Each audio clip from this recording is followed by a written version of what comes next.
അടിച്ചു നിരത്തിയിട്ട് ശേഖരനോട് എന്താ പറഞ്ഞേ? തുമ്പച്ചനെ ഗീത.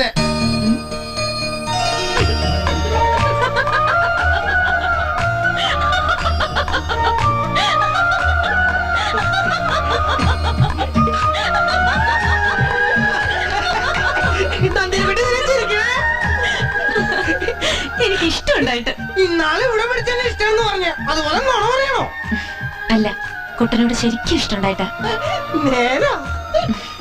ഭഗവതിയാണ് നേര്. അപ്പൊ എന്നെ കല്യാണം കഴിക്കോ? അയ്യോ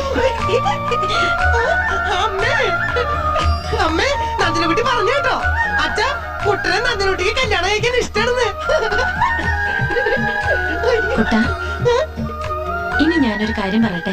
എന്ത് വേണേലും പറഞ്ഞു. ഒരു കൊച്ചു താലി വാങ്ങണം. എന്നിട്ട് നീലാണ്ടനും ശേഖരനും നാട്ടുകാരൊക്കെ കാണേ എന്റെ കഴുത്തി കെട്ടണം.